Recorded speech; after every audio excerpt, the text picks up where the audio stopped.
Video games. Many of us grew up with them. This is a story of how video games became part of our daily lives. The Famicom and its Western counterpart, the NES, had an incredible library. It goes of without titles. saying that the Atari 2600 was made Oh, with Bill video Gates games. was reluctant to release In the Xbox. Philippines, some chose Xbox 360, while some stayed loyal to the Those were PlayStation. the days of epic battles and endless debates.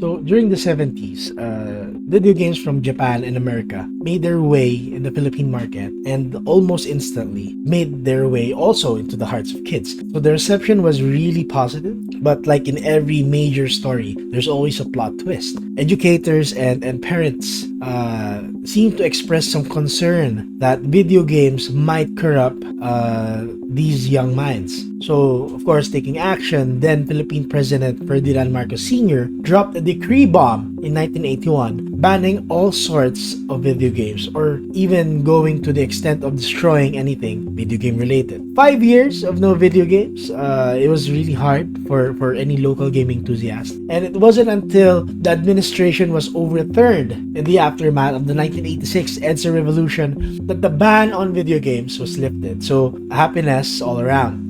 The next big revolution in video games in the Philippines happened with the coming of the Nintendo Famicom, or NES as it was known in the West. People had a few years to get used to the graphics of the Atari, so when the Famicom was introduced, it was a quantum leap from the blocky graphics that were the norm back then. The Famicom and its Western counterpart, the NES, had an incredible library of titles with more than a handful of gems. Most, fortunately, were never able to set foot outside of Japan. That wasn't a problem for gamers, of course, and we were still able to acquire them and really grasp the gameplay of many Japanese exclusives, despite not understanding any Japanese. Games like Sky Destroyer, Formation Z, and Highway Star,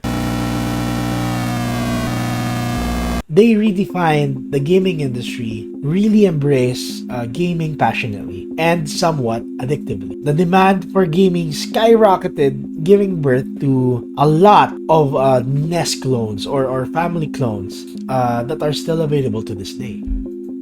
I remember back in the 90s in the Philippines, if you have a household with a video game console, somehow becomes the official hangout spot in the neighborhood. Filipinos, always on the lookout for better opportunities, somehow took this to a next level, giving birth to local video game console rental shops, or computeran as we call them. Kids would frequent these pay-to-play stores to play or just watch and soak in all those good gaming vibes. It was like a small vibrant community where everyone shared the joy of game. It was good times.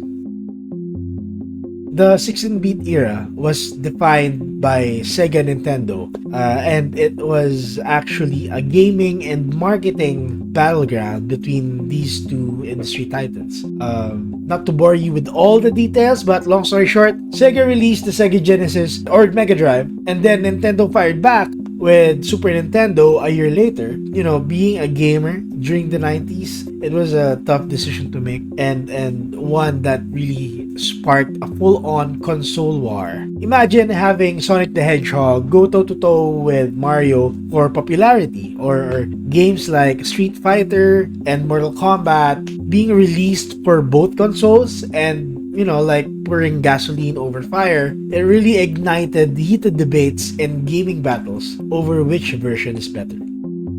Out of all the consoles that generation, Nintendo and Sega had most shares of the global market, with either brands claiming each country where that console prevailed.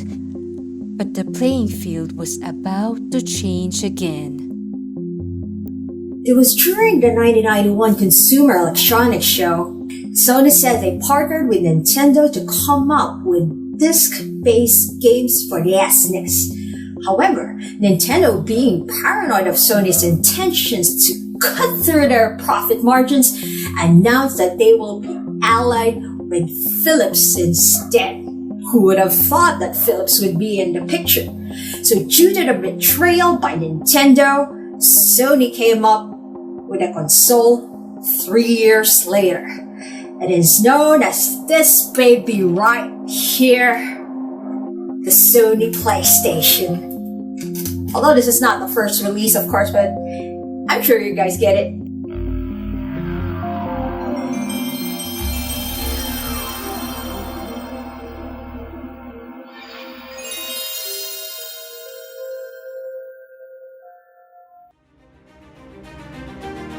History isn't just what happened before, it is also what's in the making, and you, the audience, are all part of it.